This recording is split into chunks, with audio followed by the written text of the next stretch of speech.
Okay, so today we are going to be reviewing Obsessions.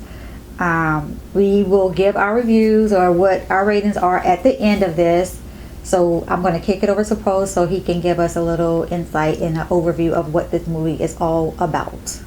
Welcome to Real Talk, where we watch movies. so you don't waste your time or your money. I'm Poe. And I'm Laketta.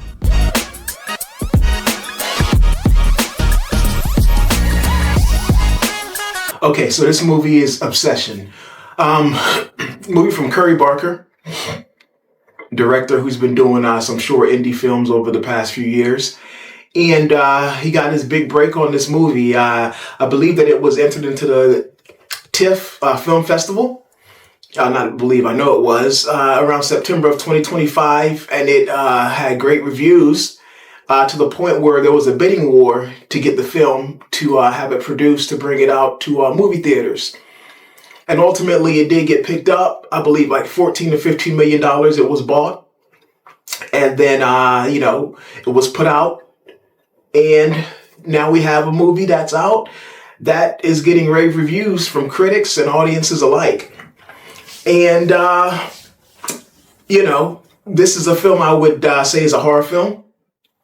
And just like his shorts in the past, it has a lot in common with The Chair, which is the film that inspired it. And then he brought that out and he made Obsession. Now, Curry Barker and his pal have a company that they have been making YouTube shorts for and films, and a lot of it is based off in comedy. So, to go from comedy to horror seems to be the thing that a lot of people are doing lately. Successful, and I wouldn't say a lot of people, but there are some very successful people like Jordan Peele has done it, from his background in comedy. Right. Also, from Barbarian, and I can't think of his name right now, has done it as well. Also, the guys who did Talk to Me, they started off in comedy and doing YouTube shorts. So there is a parallel between horror and comedy. It has something to do with a lot with timing and building tension and things like that. So yeah. So Obsession, let's get into it. All right, so I'm just going to start off by reading the definition of what obsession is. So obsession is an intense mental state where a person's thoughts or feelings are completely dominated by a single persistent ideal, desire, or person that they cannot stop thinking about. So keep that in mind as we're going through this review. So starting with Obsession, the opening of Obsession, we come to see Bear, who we know as Bear. What's the actor's name that plays Bear? I don't know his name. It's Michael Johnston. Yeah, that sounds right. Okay, yeah, Michael Johnston. So the opening scene is of Bear, played by Michael Johnston, in a diner, and all we see is him. And he's, at the time, I thought he was talking to someone that he really liked. But come to find out, he was just practicing of what to say to this person. And he was practicing with the waitress of the diner. And then his friend at the time, Ian, told him basically like, no, that's not going to work. And so my initial thoughts about Bear just in the opening scene is that he was someone that, really liked whoever he wanted to tell he liked, but he also lacked a lot of confidence. He didn't come across as a person that had confidence. I could even see in the character at the time that there was some type of sadness. I'm not sure if he had gone through grief, previously, but that's how I perceived him at the time. I perceived him as being someone that was sad, but yet wanted to move on and had a girl that he really liked, but didn't know how to tell her that he liked her. Now, from a female standpoint, I can say females, I wouldn't say they practice like with their girlfriends, but we might say something in a mirror. Okay. Like, okay, I'm going to say it like this. So Poe, like for guys, is that customary for guys to do to practice with each other? Like what they're going to say to a girl? I've never seen it happen. Okay.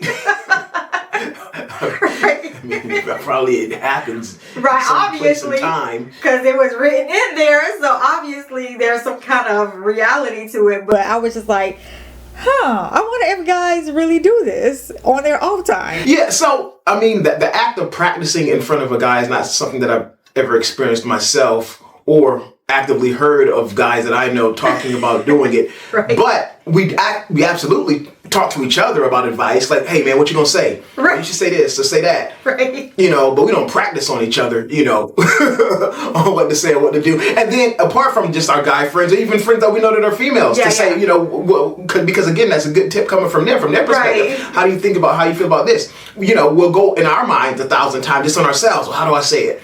Well, when should I say it? And things like that. So that's definitely a very natural thing to do. Whether the act is with yourself, with a friend that's a girl, with a friend that's a guy. Right. You know. So yeah. So that was definitely believable that could happen. Okay. From my perspective, yeah. Okay. So initially, like, what were your thoughts about Barry when in the opening credit? Not the opening credits, but the opening scene. The opening scene, you know, in the diner, you know. I thought he was, you know, seemed like just a shy, nice guy. Okay, shy. Okay, yeah, that's an introvert. Yeah. You know, you know, somebody that seemed like a caring person. You know, because he was conscious of what he was wanting to say to make sure that he was saying the right thing. So he wanted to practice. So you know, I thought that was thoughtful. Yeah. To do. Yeah. That he must really like a person to go into those depths to try to please them. So yeah, that was my initial thoughts. Okay. I get that. You know, that didn't even cross my mind that he could just be shy. I just thought like, dude just lacks confidence. That's all that came up in my mind. But yeah, so from the diner, before I even move forward, when they were at the diner, if you remember, his friends said, call her like Freaky Nikki, just as a joke. And Bear told him like she doesn't like that. She hates when people call her that. Yeah. But Ian was like egging him on, like, hey, just call her that, and then just laugh it off. Yeah. So then Bear goes home, and then he discovers. Well, let's jump back to Freaky, which is like, why would you call somebody that you like? Like, that makes no sense to me on any level. You know, freaky in what way? Yeah. Like, this is a person that you know, I don't know. Maybe, you at that point you could say that it's maybe just something to break the ice. Or if you're uncomfortable to throw it out there. But again, that just was like weird to me. Yeah, I think the whole Freaky Nikki thing came about, I guess, because these are our friends that went to school together. Yeah. And this is something that people called her. Yeah. That, to her could have been like a slur to her. Yeah. And that's why she didn't like it, Yeah. Yeah, so I get take it. You back to why would why would you tell you to call her that? Yeah. So we'll get into that.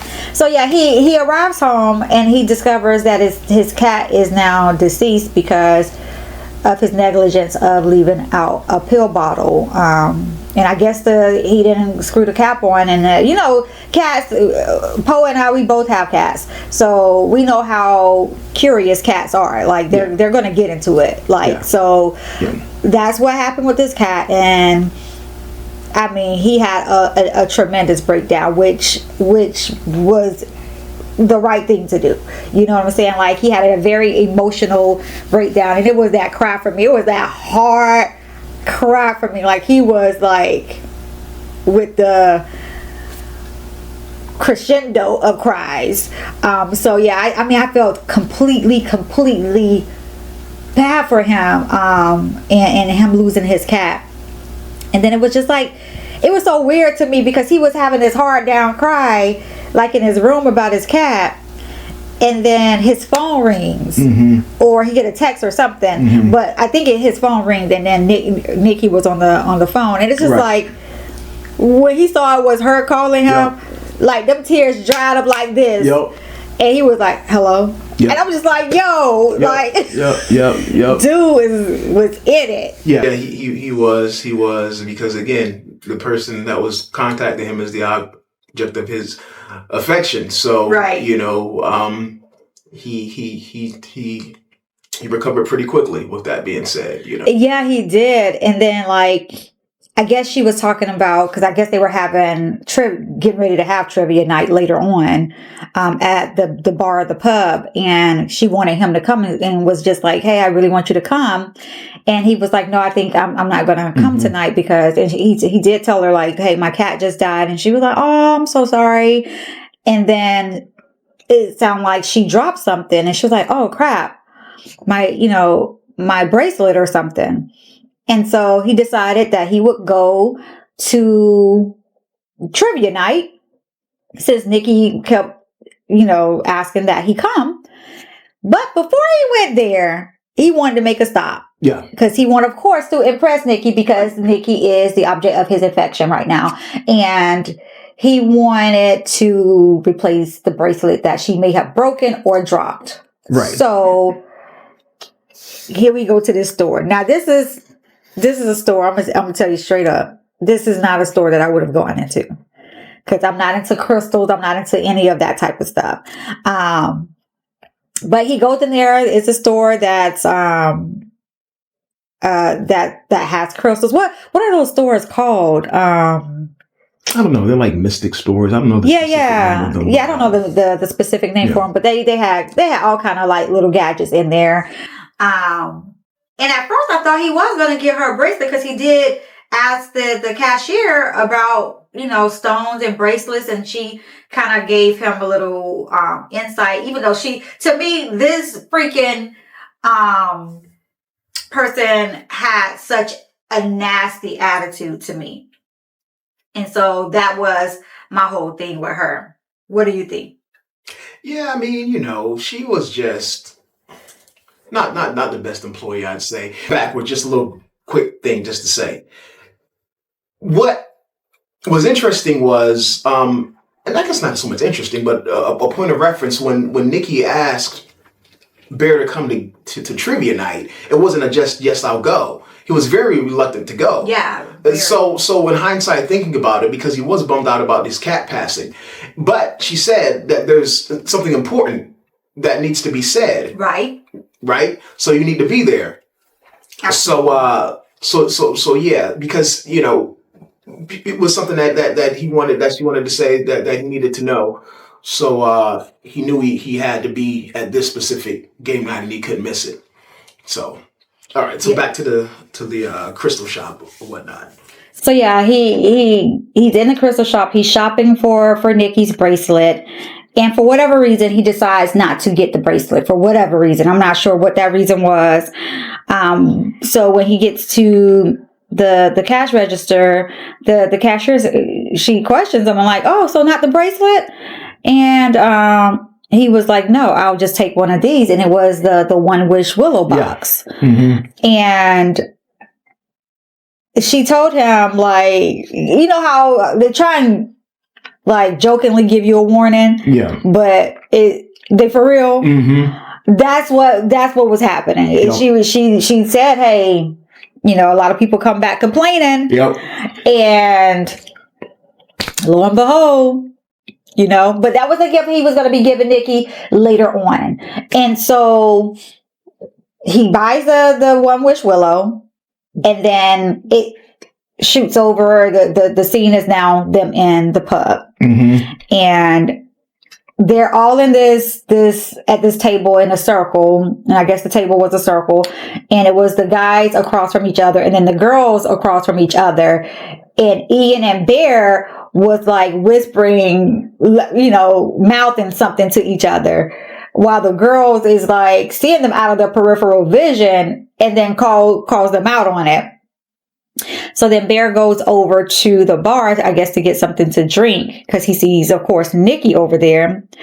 And here comes freaking Ian. And I was like, dang, why is Ian always interrupting him? Right. Like, what is up with that? Let him do it. Like, why is it he got to be the one to dictate when he tell Nikki how he feel? Like, why he always got to have his butt in the middle of whatever they're going through? Right. So I found that very strange. It was very strange, and then let us establish this friend group. So there's 4 of them. There's Ian, which is Bear's friend, is the guy. Right. There's Nikki. Right. And then there's also Sarah. Right. Which is the other friend. Right. And all 4 of these friends work together at a music store. So these are the friends. This is the friend group that was out that night. Absolutely. And again, back to Ian interrupting Bear as he was talking to Nikki, and there were several interruptions throughout that night when he was trying to tell her how he felt about her. Yeah, which I don't know why, like, Bear never just called Ian out and just like, dude, like, move, like, go over there. You know, you could do it in such a way because, I mean, if this is a close friend group, like with my close friends, I know how to tell them, like, step the hell on without like being rude. True, but then again, within every group there are dynamics. And as we've established from the first shot, Bear is a shy, introverted type of guy, and Ian is a more type A personality, more aggressive type personality. So it seems basically that he would acquiesce to him and defer to him in those types of situations. So that's the reason why he acts the way he is, because this is just who he is as a person. It seems, at least so far into the movie. Right. And so, like, what? Okay, so we have Nikki at the bar. We have Bear there that was getting ready to tell Nikki whatever he wanted to tell her or attempt to tell her. And then we had Ian interrupted. And so, therefore, Sarah comes over now, too. And so Nikki and Ian walks off, which leaves Sarah and Bear there. And just her energy towards, like Bear told me she was into him, like, early on in the movie. Like, I just thought that, okay, Bear likes Nikki and Sarah likes Bear. Where is this going to go? Right. Because this is a whole friend group. It never dawned on me anything about Ian being in a mixture of this. So, you know, we don't know much about Ian at this point. But I could say for sure that I saw that Sarah liked Bear. But Bear was so totally blind to it. Yeah. Like, because he was so focused on Nikki. And Nikki just to me gave vibes that she wasn't into Bear. Like, he was just like that friend. Like, hey, I see you as a brother or something like that. That's just the vibe that I got from her. Just in every time they were together at the beginning parts of this movie, is that, hey, I don't see you as in a romantic type of way. Yeah, that's how it seemed, at least up to that point. You know, it did seem that way. And you could tell that you know, Sarah did seem to like Bear to an extent. And, you know, and again, just knowing that the title of the movie, at least for me, was Obsession, not knowing the direction that the movie was going to take. Right. You know, at this point, I don't know what's going to happen. So, you know, we're just waiting for it to pick up to start getting into what the movie is going to be. So, you know, I'm nothing too, I guess nothing at this point made me teeter in any one particular direction. Now, you know, a major plot point was established as Bear had purchased the One Wish Willow. We know Bear really likes Nikki. So in our minds, you can say, okay, well, it's obviously going to be a connection between Nikki and this One Wish Willow to some extent. But that hadn't happened yet. So, you know, that main scene was just getting all the group together and establishing who is who. Right. In all these various relationships between the 4. So. Yeah. And then, you know, the night comes to an end eventually, of course, and they go to leave, and Nikki needs a ride home. Yeah. And so Bear offers to drive her home, and he does. And so that brings us to them sitting in the car in the front of her house. And, you know, she gets out of the car but she hesitates when she gets out, and she says, "Do you like me?" Yeah. I know I'm sorry. Do you like me? What? Because if you do, now's the time to tell me.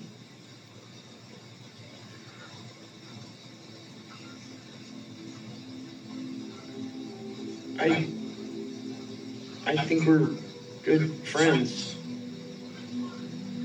Okay. Good. Good night. And this is the part that pissed me off. Yeah. I was so damn mad with Bear because you had your opportunity right then and there to say what you needed to say. Even if you were scared to say it, even if it fumbles out of your mouth, even if you stutter, go ahead and say it right now. What he say? Let me speak to that too, because this is the thing, right? Because it's speaking from experience in those types of situations, the hardest thing is to actually muster up the courage to say that. So she gave him an alley-oop. She put the ball, and she took the responsibility and the onus on herself to ask the question, because at that point all I had to do is respond and say yes instead of putting the effort himself in. So it was like, dude, if she's asking you that question, it's a question that she wants to know the answer to. Yeah. It's for you to just go ahead and just say how you feel. She made it easy for you. All the nervousness and how am I going to do it? What am I going to say? Just say yes or no. That's it. And again, for all of the time prior to this, leading up to it, does Sarah like Bear? Bear is into Nikki, but does she reciprocate? Does she just see him as a brother? And that moment when she asked the question, from my perspective, it seemed like, hey, it's a if you say yes, it's a possibility that this thing could happen. With how she asked that question. Right, which was weird to me because at the pub, like she gave off vibes like I'm not into you, right? But then when she got out the car, then she asked the question like, "Do you like me?" Yeah. And I'm just like, okay, is this girl playing games with him at this point? Mm-hmm. You know how some girls are. They'll just keep you around just for when they want to talk to you. Like whenever they have time, they'll want to talk to you. Like people do it. I mean, both men and women do it. But I'm just speaking because I'm a female. I see a lot of females do that.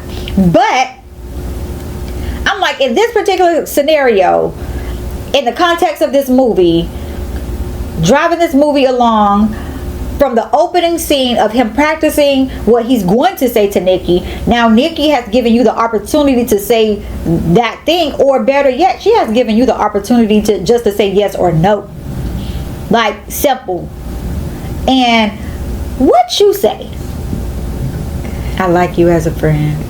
Yeah.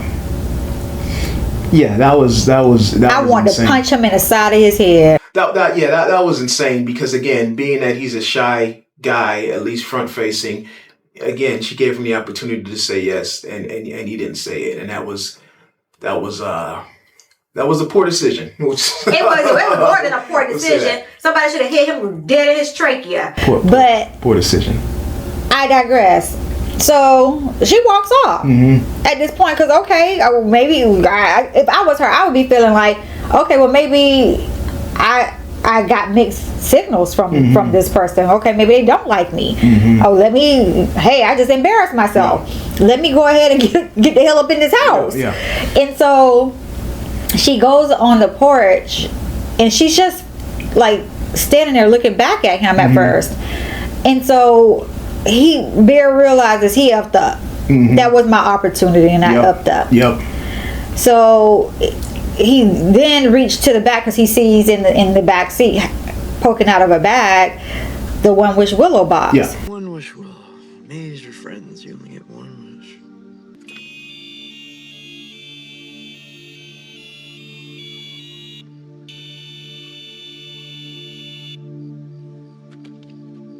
I wish Nikki Freeman loved me more than anyone in the fucking world.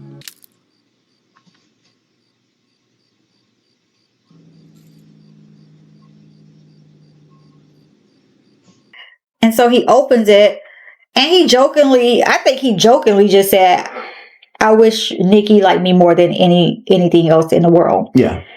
And he didn't say like. Love.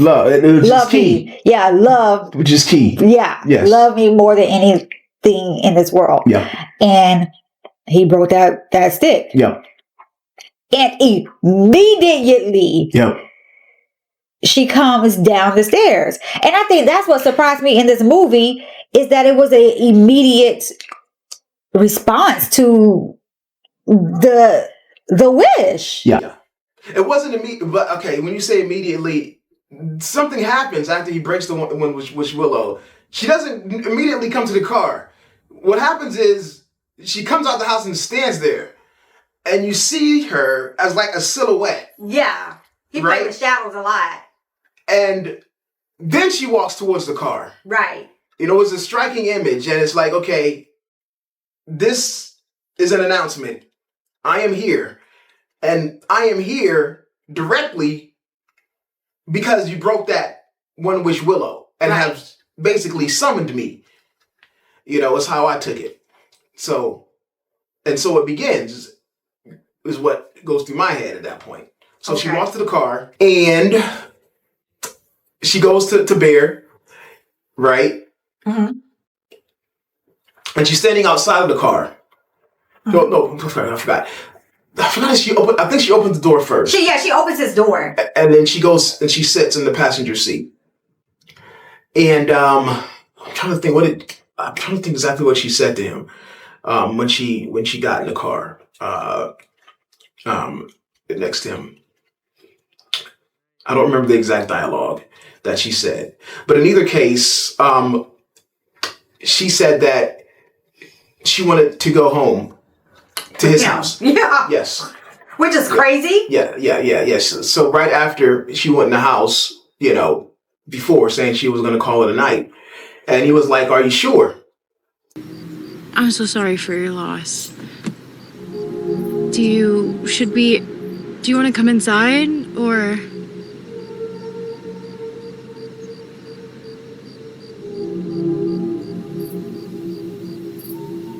Nikki? Are you okay? Are you okay? Am I okay because of the cat? Yeah.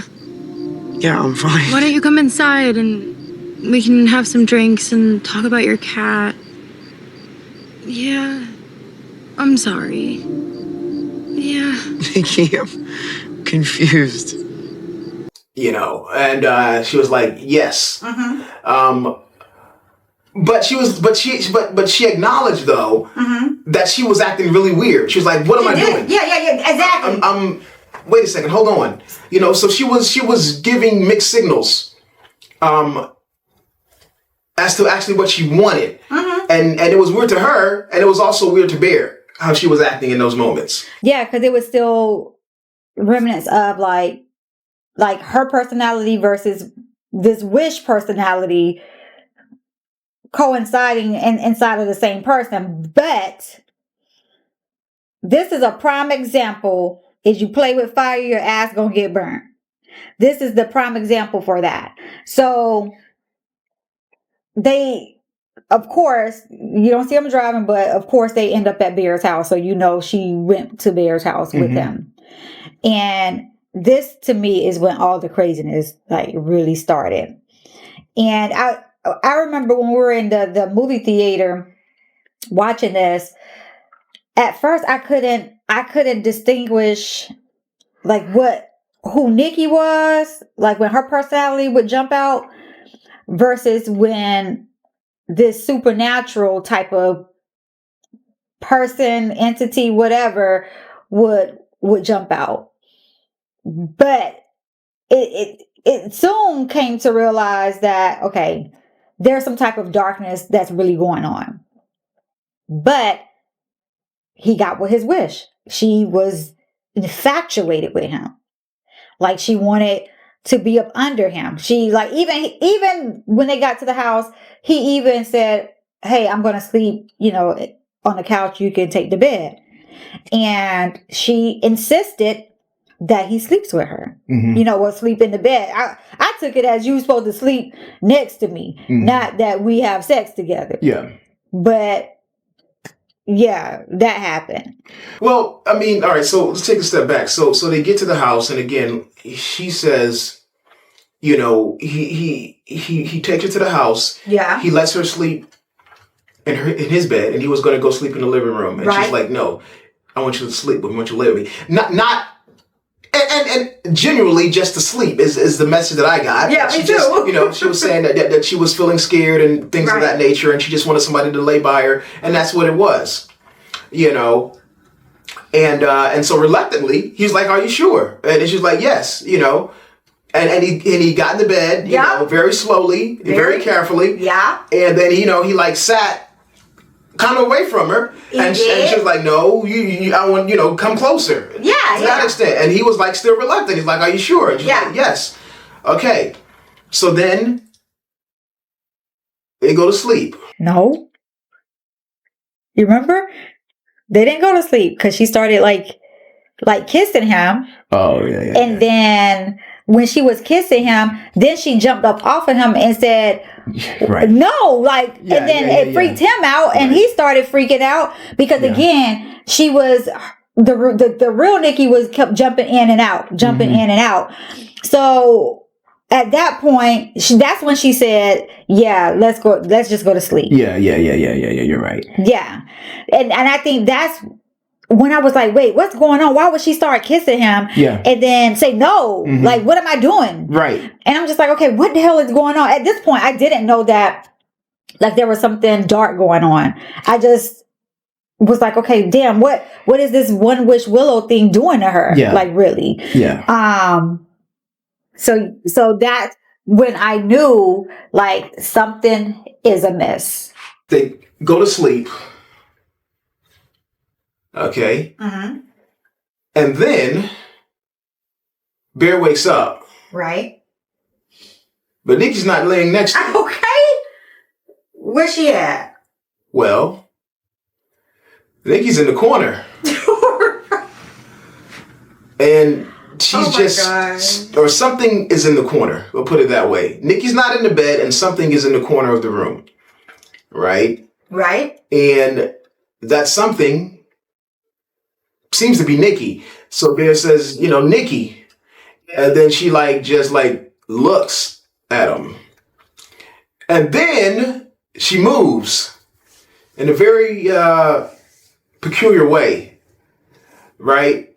And this point, you realize that, all right, whatever we thought was happening, we know something is happening. Yeah, we know something for sure at this point. Yeah.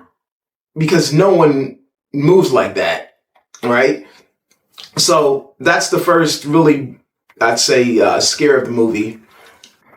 For me. Not only do people not move like that, but the fact that she's standing in a corner watching him sleep. Yeah. Like, who does that? Yeah. And Curry Barker, he played to me a lot on with shadows in this. Yeah. And when you play with shadows, you're leaving it up to the viewer to decide if they should be scared or not. Yeah. And for me, when you play with shadows, I am terrified because you can't really make out like the expressions. All you see is movement. Right. And like you said, silhouettes. Right. And when she started moving the way that she was moving, I'm just like, what the hell is her problem? Yeah. And I kept saying that throughout the entire movie. What the hell is her problem? Right. Why is she moving like that? So then she moves towards the bed, and she has like these flowers that are over her face, and then she moves them away, and it's just really, really freaky and very, very good. Very good with how it looks. It looks really cool, practical effects. And even when they showed her the first time in the shadows, the distortion in her face, I don't know exactly how they did it, but it looked really cool, and how the camera panned back and forth. So just really cool things here. And I'm not a fan of jump scares at all. You know, a lot of these movies use those, and I think they're cheap. And this movie, to me, really didn't have any jump scares. It didn't. Maybe one, but even if that was considered one, it was done to great effect. When something happens, it happens. It's not any cheapness Right. to what's going on here, right? So that was really cool. So that was the first night, and it's like, okay, we're getting right into it. It's not no days pass, months pass before the effects of this One Wish Willow happened. It seems as soon as he broke that One Wish Willow, a new version of Nikki emerged, and that first night was, as we say, a doozy. So that was that. So they do go to sleep, and as Poe just said, like the night before when she's acting all curious, and I want to go back to one you said they was panning, like you didn't know how they were panning, like over her face, like back and forth like that. I remember watching a YouTube video, and Curry Barker was talking about, because of the budget that they had, they had to manually do that with the camera, like move the camera back and forth, and that alone puts you into like a frantic mindset. For me, when I saw the camera doing that and then she's moving all crazy, I'm just like, yo, I don't know how much more it is I could take. I was like, hurry up and get to the point where like we can get to the climax of this movie so we can go ahead and move on. But what freaked me out was the next day. Because the next morning, Nikki is up before Bear gets up. Right. And he comes into the kitchen, and she has dug up his dead cat and have made a memorial of this dead cat right on the floor. Yeah. First thing I thought of that was, this is Pet Cemetery. Yeah. You know what happens in that. Why would you do that? Right. So yeah, that was weird, to say the least. Absolutely. That was very weird. So she did that. I mean, at that point, I'm just like, again, I'm taking myself out of the movie and I'm just putting myself in reality. At that point, somebody does that, like, it's over. Like, let me get you up at my house. You need to go ahead and go back to where you came from, because obviously we're not on the same page. Because why would you do that? Yeah. That's crazy. Yeah. Yeah. That is crazy. But again, a person such as Bear in that situation, who wanted this person for a long time and actually has them, that is a minor inconvenience. Oh, that's a minor inconvenience? Minor inconvenience. That's crazy. At that point. So that happens. And so on this same day, they both are scheduled to work that day. So they get into work. And what I found, just again, Ian is just very strange to me at this point. So they come into work together, and then Ian follows Bear to the back, and he's asking, like, bro, like, what happened? What happened last night? Right. And so the entire time you can see Nikki, the way that the camera is filming them, you can see Nikki just staring at them. Yeah. And he's telling Ian, just pretend like I said something funny and laugh.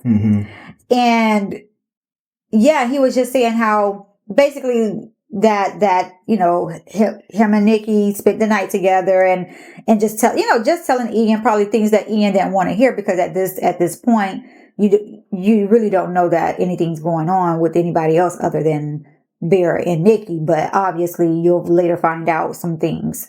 And keep in mind, I just want to stop real quick and say we do spoil. Let me just speak to that. First and foremost, there is no such thing in existence as a spoiler-free review. First and foremost, okay?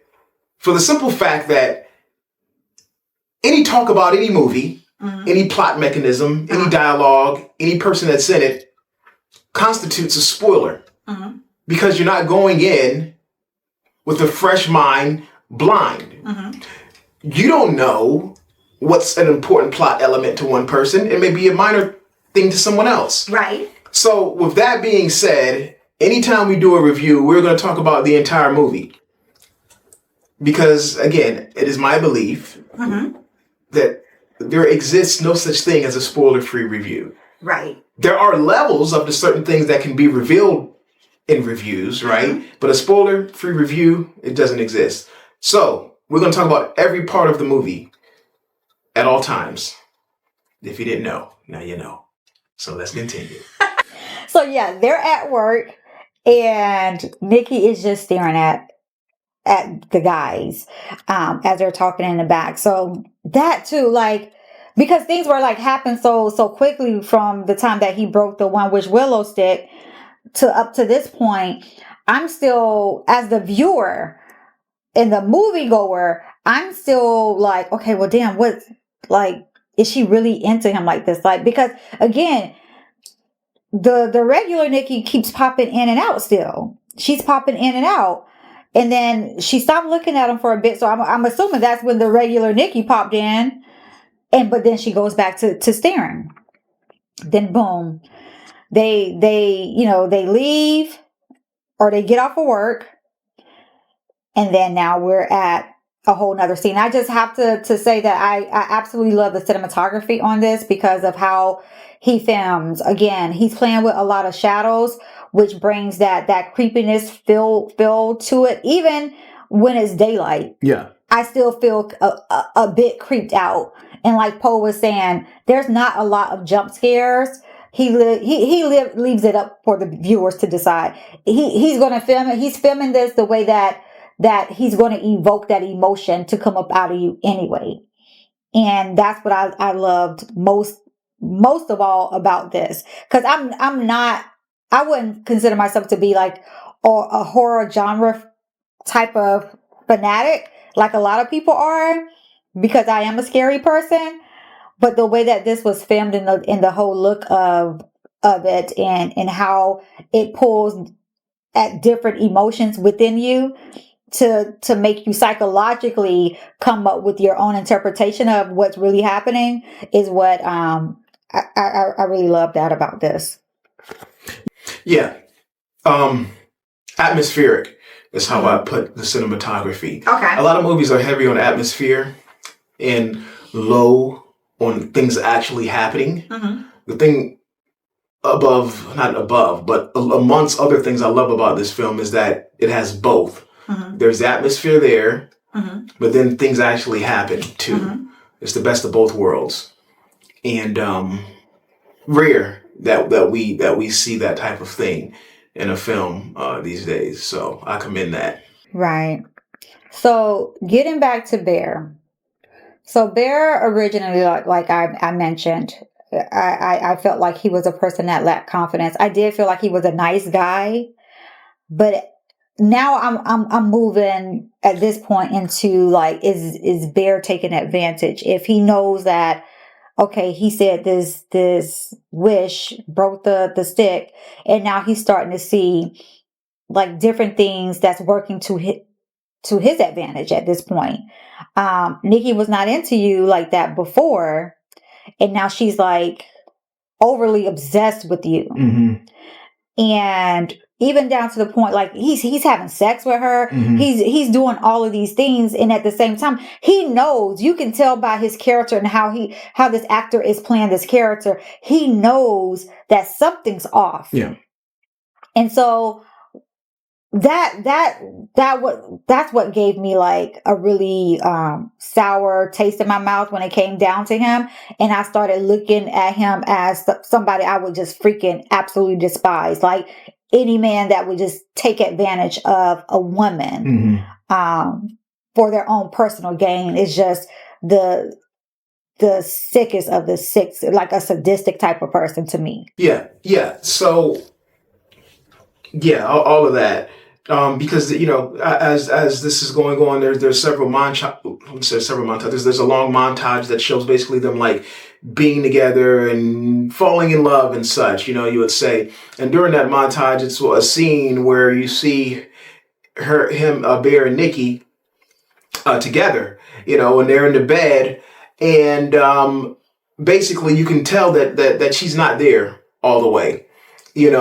Basically. And intimated to the part where this is not just right. This is sexual assault, because the eyes just weren't there, right? And she doesn't really have control of her body anymore. Yet you're continuing to go forward in this relationship. So Bear is the classic example at this point of a nice guy, but not a good guy. Right. There's a distinct difference between that. So if you weren't there before, there's a point in the film where there's a threshold that he hits, and and you can't go back from that. So yeah. Yeah. I mean, you'll see. You'll see. But he's just, to me, is like a sleazy type of person right now. Yeah. So we go now to them at the restaurant. They're on a dinner date, Nikki and Beres. And it seems like they're having a very romantic dinner, romantic time, and somebody keeps calling Bear's phone.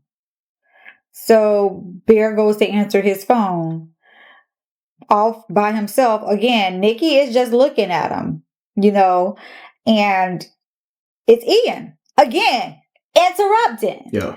As he always seems to be doing. Yeah. And so Ian just tells him, hey, dude, by the way, Nikki, there's nothing wrong with Nikki's dad. Nikki's dad doesn't have cancer.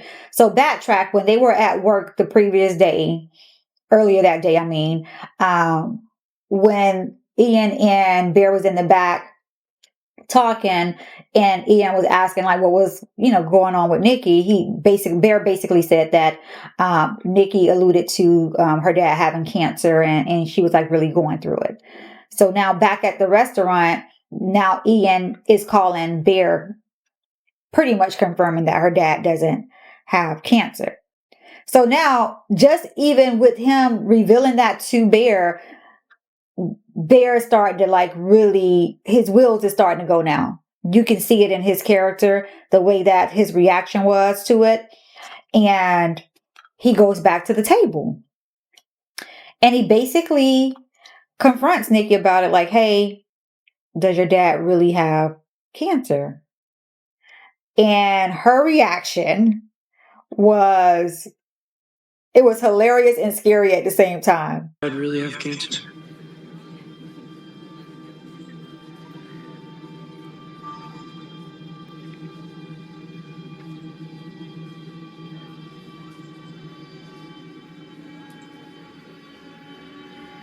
No.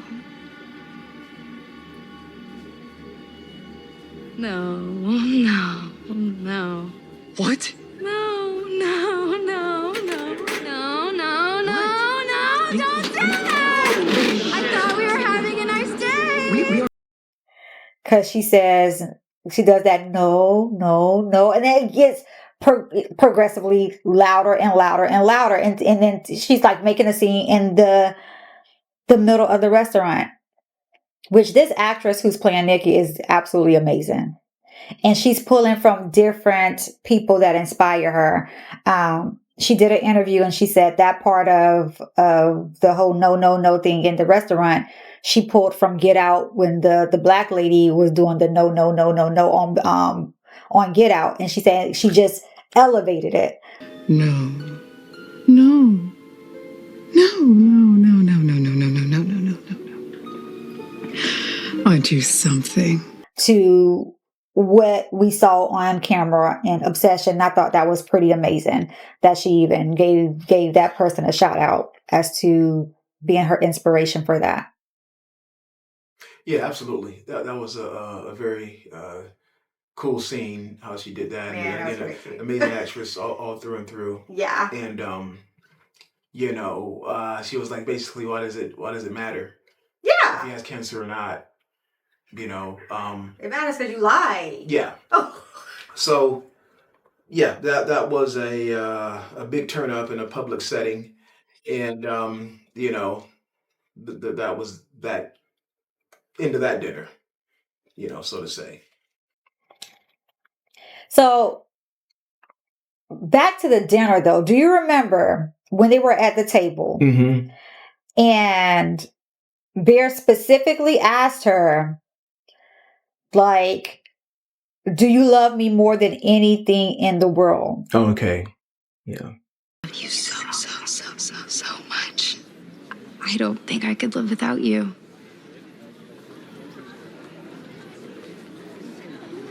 You love me more than anyone in the world?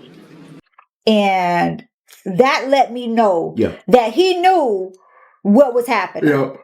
And he became even more sleazier at that point for me. Yeah, because even going back to that, initially back in the film when she first came back and she made an excuse for the way she was acting. She said she was on ecstasy basically, and that's why she was acting that way initially, even after he broke the One Wish Willow. So if it was still in his mind a shadow of the doubt that okay, well she was just high on drugs that first initial night, he knows now that the One Wish Willow worked. And again, in the real world, Bear, again, before certain things started happening, no one would, in their right mind, think that actually works. Okay, breaking a One Wish Willow would make someone fall in love with them. All right, even if you wish that. I mean, it's a common thing. Oh, I hope this person like me. I wish this person would like me. Just casually. You don't think that's actually going to happen. Right. So, at a certain point, Bear did have some plausible deniability as into the realism of that actually working. But as we get further into the movie, it gets harder and harder to have that deniability after certain things start happening, and that you were the direct cause of her actions. Yeah. So they make it back home, and again, Curry Barker is playing with shadows when they get back home. So they get back home, and again, they're in bed sleeping, and she's again in the shadows. She's not in the bed. And so she screams, "Why don't you love me?"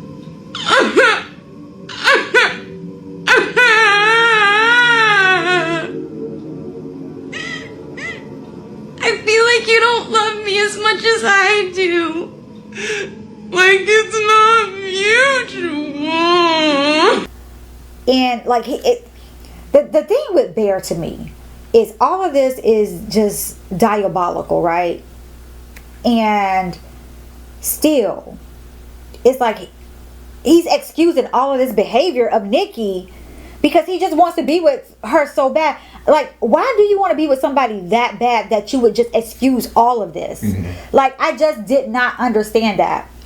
Like, what the hell? I'm sorry, it ain't nobody in this world that I want to be with that bad that you gonna be acting like this, and I'm gonna be like making an excuse in my mind that okay, this is why this person is doing that. Oh, I'm gonna ignore that, and we're gonna just keep moving on. No, we're gonna address some of this. Nikki asked me to go. She need to go back home. That's the way that I saw it. I said, okay, at what point is he gonna kick Nikki out? Because this doesn't make sense. You can't get no sleep. Nikki is always up in the middle of the night, looking at you, moving crazy across the room. Like, she got to go. What you think? Yeah, I mean, I agree with that. Yeah, it's a lot of things happening. A lot of things. It's too much happening. It's too much happening, and I'm trying to think about where we're at in the movie as far as if at what point she tapes the door. Oh, we get there. And okay, so we're not, yeah, so yeah, it's elevating rather quickly.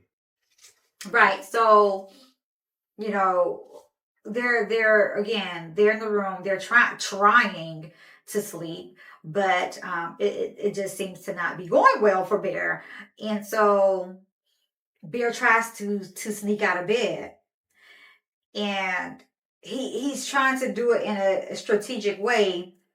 Nikki eyes is, you would think she was asleep because she's just laying there with her eyes closed. As soon as he try and get out of bed, she just screams, "Stay!" And that scared the hell out of me in the movie theater. Yeah. Like, what the hell? Yeah.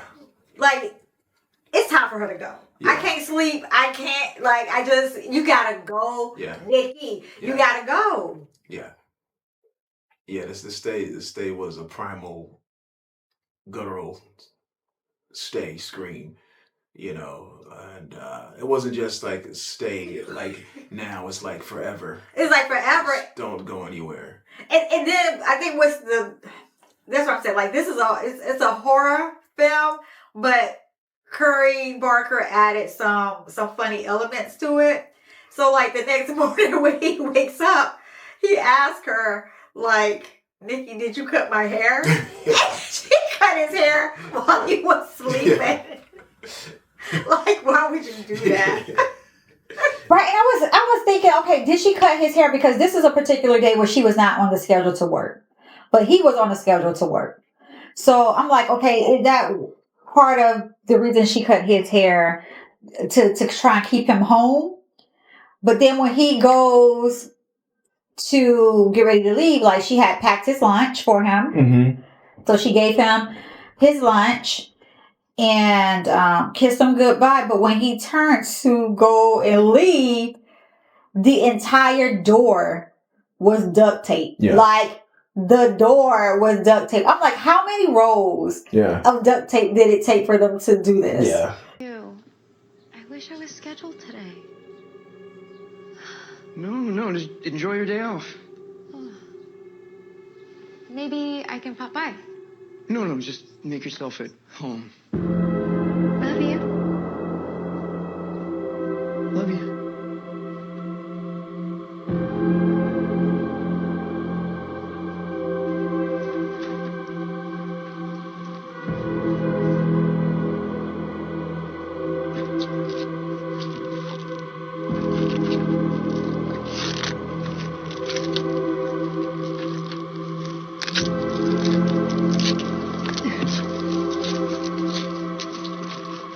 If you're having trouble with the door, maybe you should just stay home. No, I got it.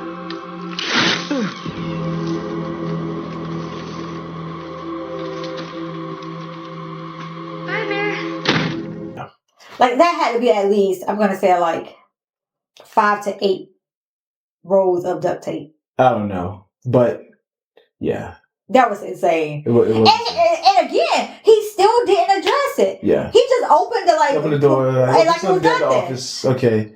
And he I'm out kept here. going. Yep. Now, also she gave him, she had made him lunch that day too. You're right. And gave him that. So again, okay, so he's off to work. He's off to work. And so like he's at work this particular day with Sarah. Mm-hmm.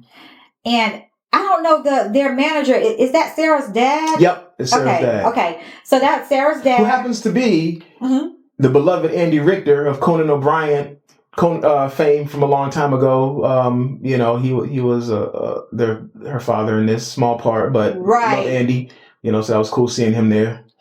Right. So I'm just like, okay, so he's at work with Sarah and they're getting ready to have their lunch. And I think this right here just really blew my mind. So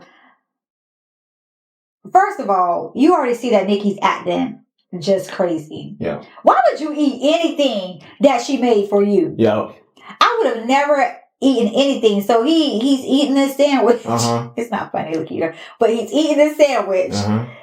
And then so there's 2 sticky notes that's on the Tupperware top. Mm-hmm.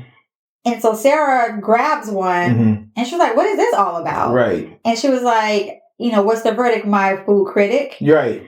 And it's like, then she mentions like cat on it.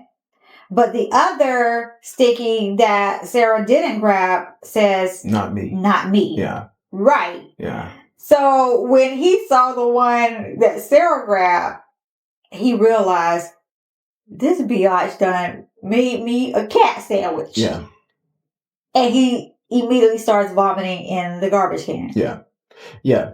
That is crazy. It is crazy. And to go back to the food critic line that was taken from when they had the dinner previously, when Bear said that's what, you know, he was critiquing the food and she was asking him how it was and asked him what he would like to do as far as job and such, and he said, you know, he could see himself being a food critic, so that ties back to that. Okay, Say, I totally missed that. You're Okay. a food critic. Well, how does this taste?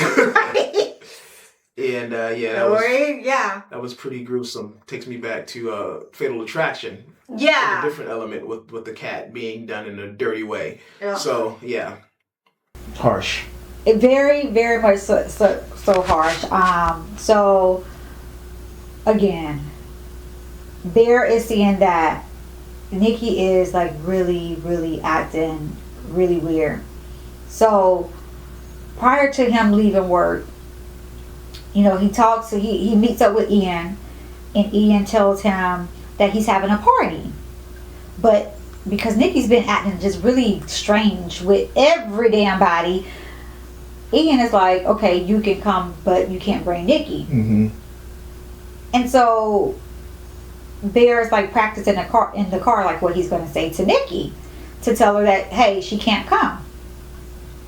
So this is what gets me is, okay, when he gets home, Nikki is still standing in the same spot he left her.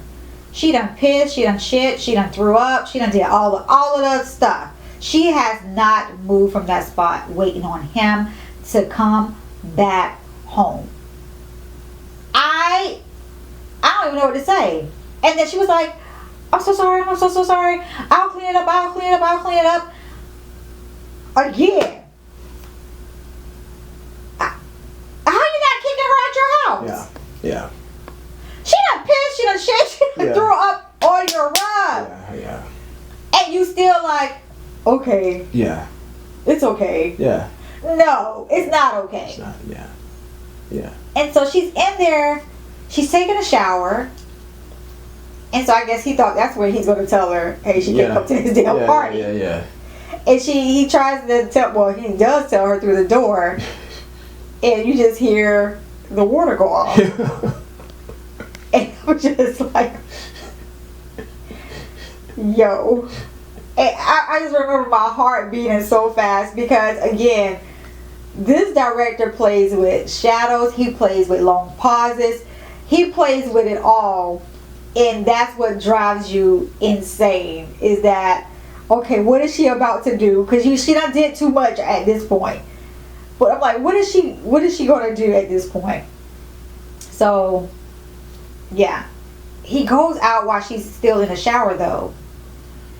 And I think this is what kept making me progressively go from looking at him as a sleazy guy to a guy that I hate. Is he goes out to his car before they go to the party. Right. And he calls the One Wish Willow number on the back.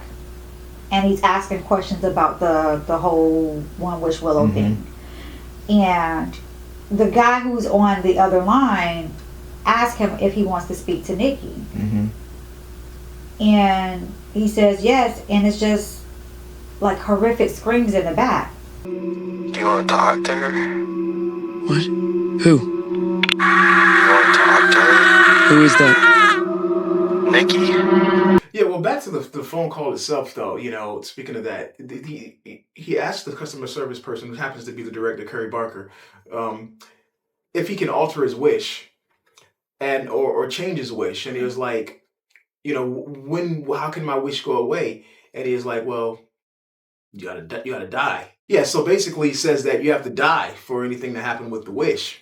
That there's no returns, no receipts on this, basically. Dang. So that was that. And as far as the screams, for me, the screams was the real Nikki, wherever she is, in some type of netherworld or some type of hell. Right. That was her screaming. That wasn't the real Nikki. The person that's in the house is not Nikki, as she said in the picture, not me. Right. So yeah, that was a crazy moment because that scream came out of nowhere and you're like, what the hell is going on here? So yeah. I just think that Bear is a MF Punk. Yeah. At this point. Yeah. I can't stand him because, okay, like you said, the caller from customer service told him he either has to die or have to override the wish, right? So at this point, we know Bear is selfish. Yep. He's a selfish person. Yeah. He doesn't even love Nikki at this point. Yeah. Because if you really truly loved her at that point, when you heard her screaming, I'm sorry, he should have offed himself. Yeah. At this point. That's free her because you just put her in hell when you did what you did. And now that you know that you did put her in hell with what your actions were, because you're such a desperate type of person that wants someone to love you and wanted this girl to like you so bad, free her. But as you already know, he didn't. What did they do? They went to the damn party. And who do we show up with? Yep. Nikki. Yep. And Ian is just beside himself at this point. Yeah. So they're at this party, man. This is crazy. Yeah. They're at this party and they're playing this game. And so it gets to Nikki, and then she starts saying this poem. Mm-hmm.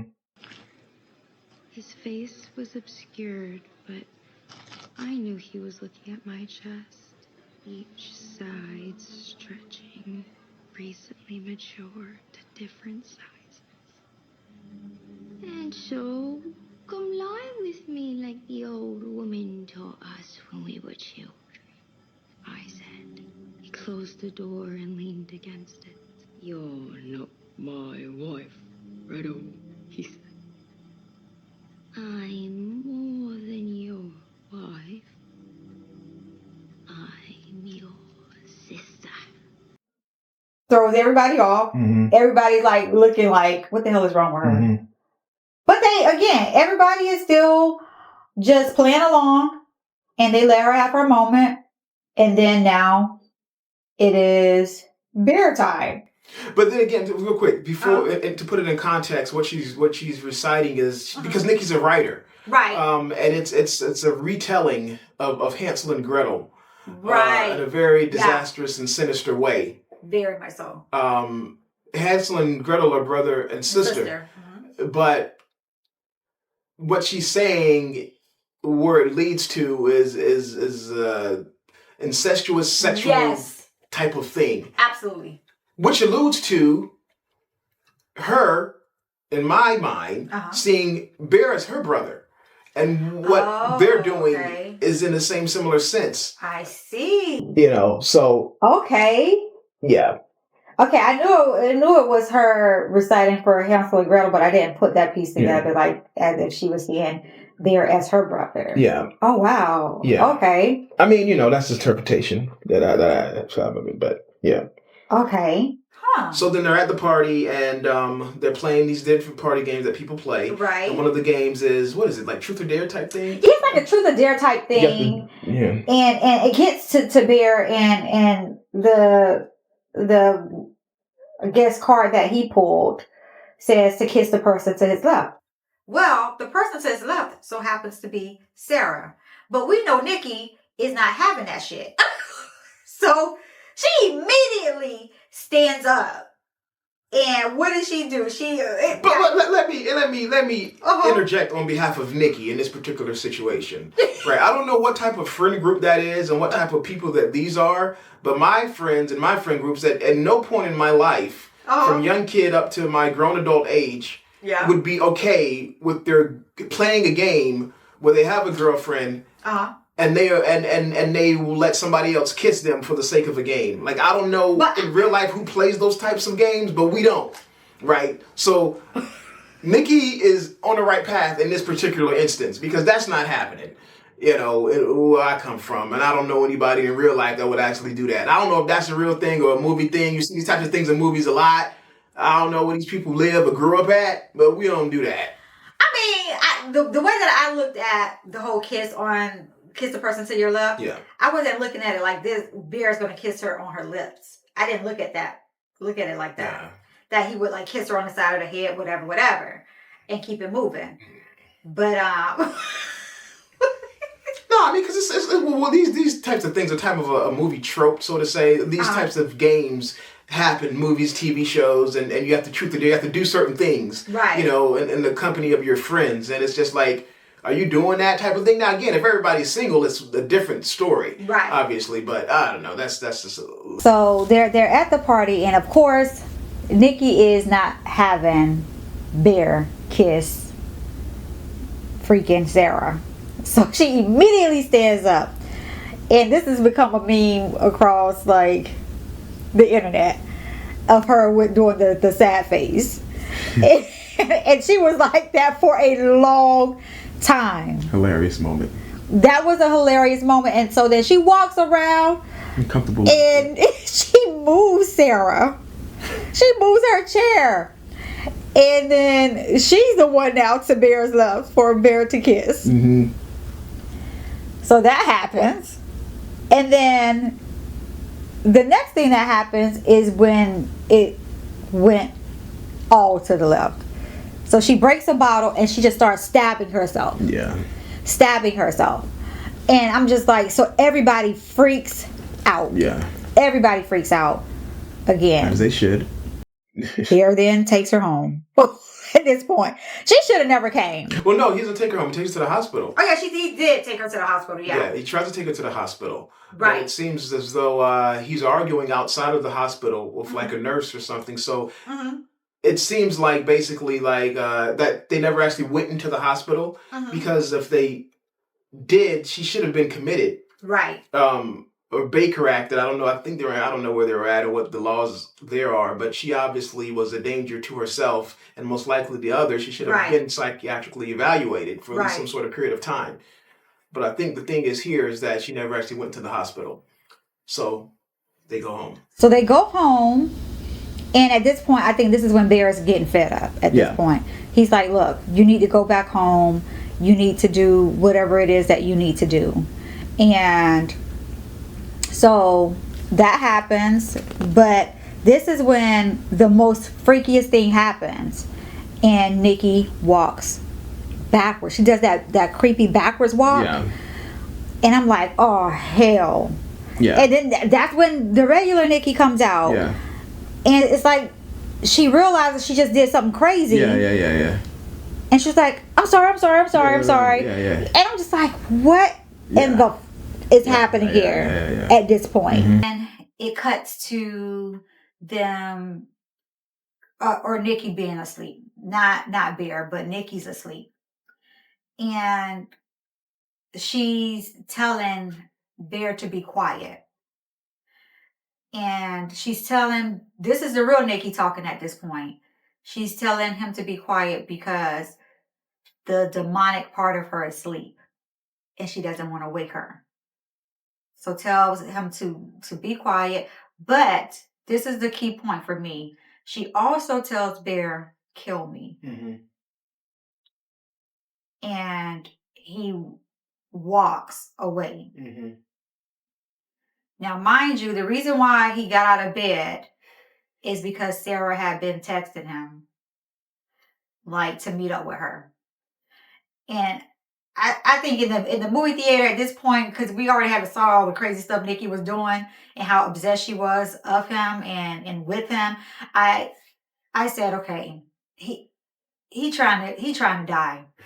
Because Nikki gonna wake up and she finna see him texting whoever he is texting, and it's gonna be a whole nother situation. But that's not what happens. Nikki stays asleep to try and keep the demon asleep. And Bear goes outside. Wait, but let's interject real quick. Before, let's answer Nikki's, her request. Yeah.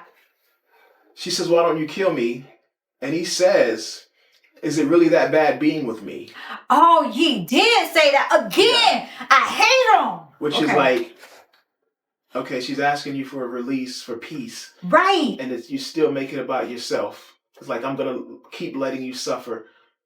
When she just told you straight up that she's in hell, she'd rather be dead than be in that situation that she's in. And your response is it really that bad being with me? Now, granted, for him to actually murder her is maybe a bridge too far. But I'm sorry, he could have gave her some sleeping pills. His reaction could have been better than that. Yeah.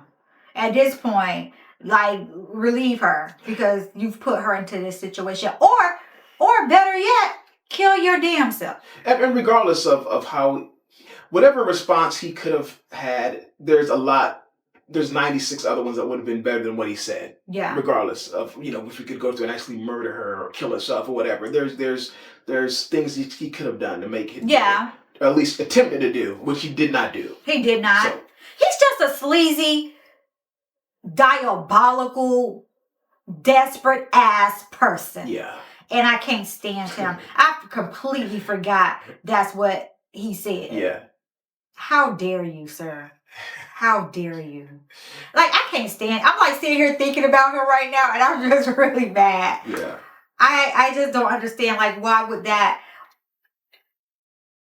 He knew. I'm like sitting here thinking, like, he knew. Yeah. He knew that wasn't her. Yeah. Even every time he had sex with her, at some point he came into the realization that this is not really Nikki. Yeah. But I'm gonna still do it anyway. Yep. Absolutely. I can't stand his ass. Okay. So yeah, we go out there. Well, he go out there. I'm talking about we, because I mean we was there. Yeah. We in it together now. Yeah. We're all obsessed. We all obsessed. So we go out there, and we're in the car with him and Sarah. Yeah. So they're in the car, and they're talking. And at this point in the movie, I am terrified. Yeah.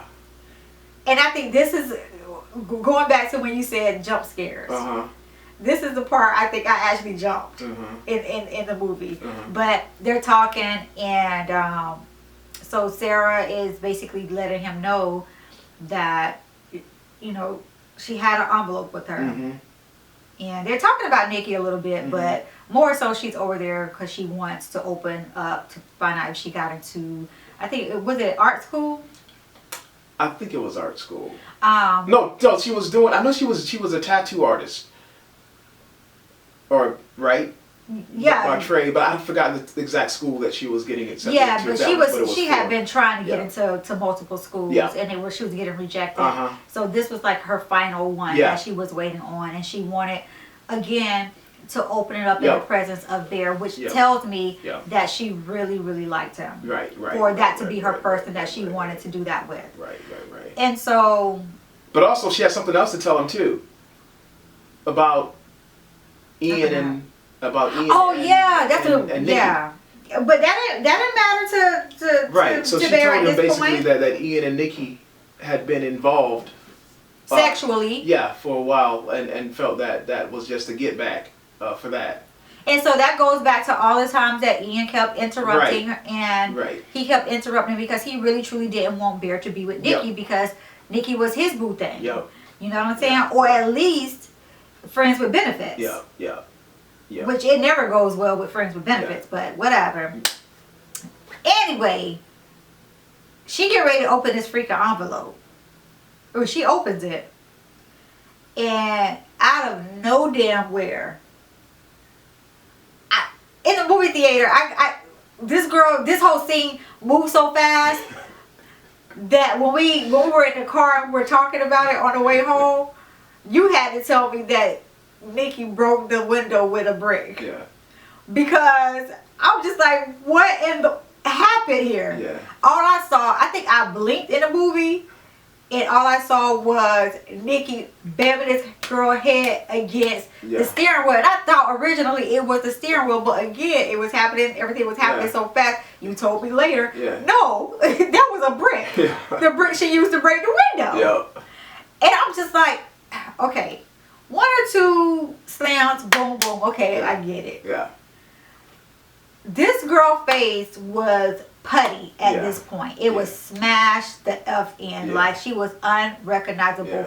Needless to say, she was deceased, at this point. Yeah.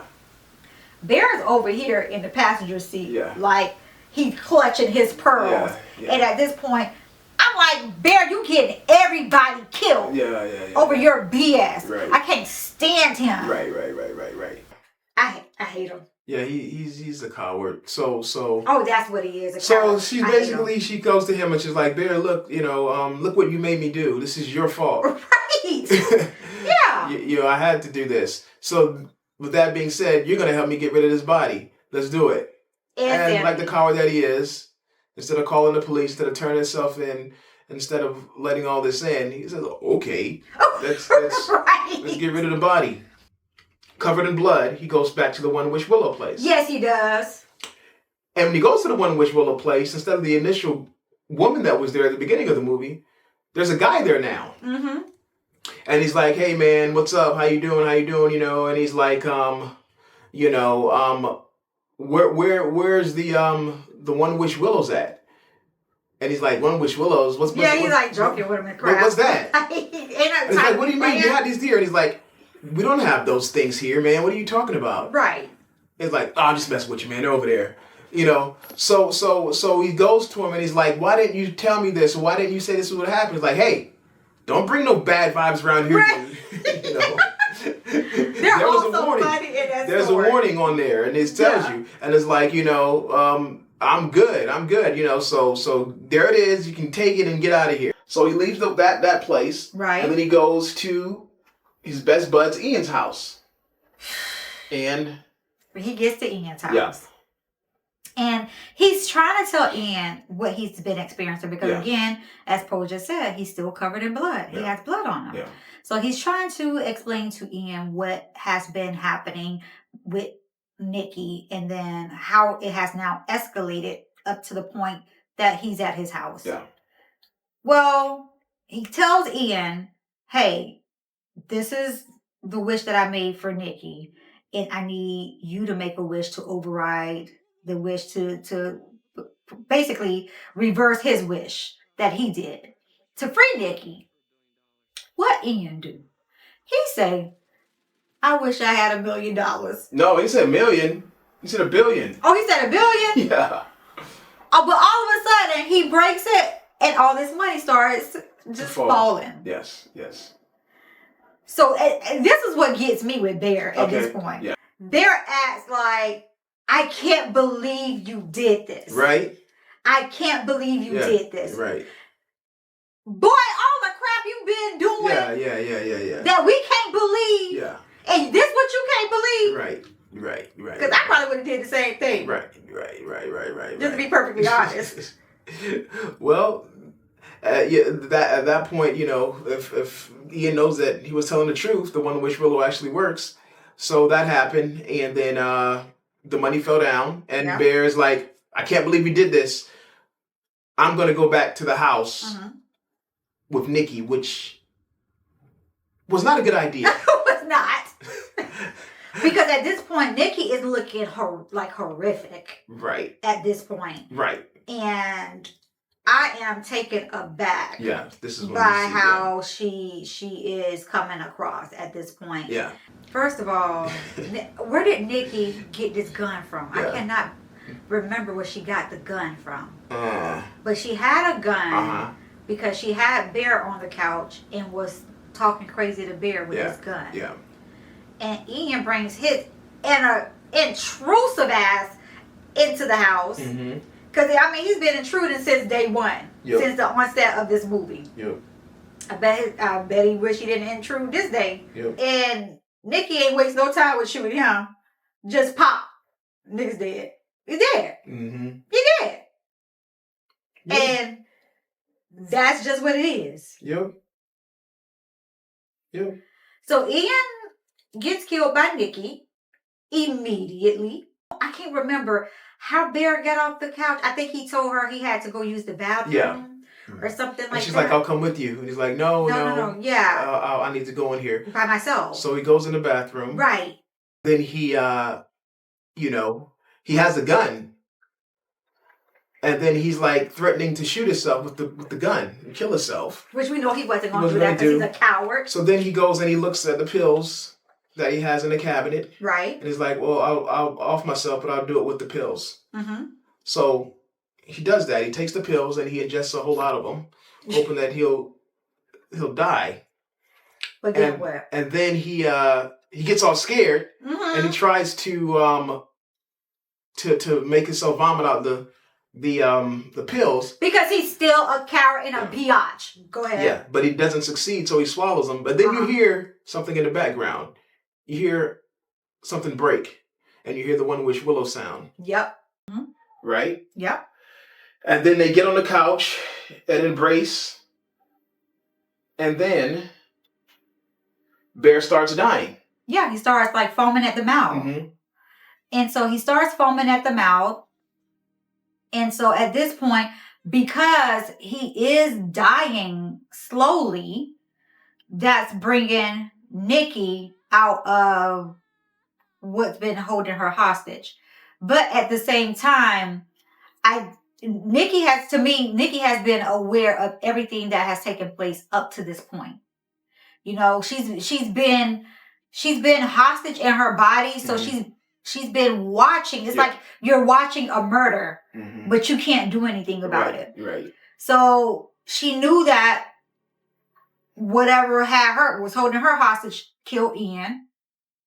And now here we have Bear, who's dying in her arms. And again, just it's so much blood on her. It's so much blood on Bear. And she's holding him, like she's cradling him, and he dies. And that brings Nikki out of it. Well, before that, she was gonna kill herself. She had was. The gun, and she's like, I'm gonna die too. Yeah. Right. But she doesn't. Yeah. He dies before she dies. She can kill herself. Right. So she immediately comes out of it. Yeah. And then it pans over to a TV that has like the snow on it. Like nothing's on the TV. Right. And so again, that's the end of the movie. It goes off. Yeah. So Bear's dead, the curse is broken, the spell is broken. Yeah. The real Nikki is back. Now what? The end. But is it really the end? Yeah. So because Nikki's going to jail. That's what I'm trying to say. Like, how do you explain all of this? You don't. Nikki's 100% going to jail for murder. There's no way that she gets out of this. There's no way that she gets away with Ian's money, as I've heard some people prognosticate about. That's not happening. She's going to prison for the rest of her life. She may even get the death penalty depending on where she's at, and that's the end. Yeah, I mean, the only way that she would be able to take Ian's money, going back to what other people are saying, that they believe it was her ending. Even if she took his money and stuff like that, she would have to like change her identity. She would have to leave the country. She would have to coordinate all of that. But being that she just went through this horrific, traumatic experience, I would say that she would still be in such a shock that, yeah, she's done. I mean, there's no logical way out of it. Yeah. She's done. Sarah's dad owns the record shop. Right. He knows that how he feels about Bear, so he's going to contact the authorities, and knowing that she went out to go see Bear that night and hasn't been seen since. She's at Bear's house, dead. And Ian's nobody shows back up for work. You know, so yeah, I was possessed by this demon, right? And that's what happened. You know, no, Nikki's done. The very best case scenario is a chance that she could plead insanity and maybe just get a limited time out. But for the gruesome murders of that is possible. Yeah, so she's done. Nikki's done. Everybody's life is over. All of them, 3 people that are dead physically, and Nikki might as well be. So yeah, it's a terrible ending. Yeah, it's which is a great ending. But it's a great ending. So, as far as my rating, I would say this would be a run to the theaters and see it right away. You can't go wrong with this movie, even if you're not a person that like horror films. I believe it's more of a psychological aspect to it.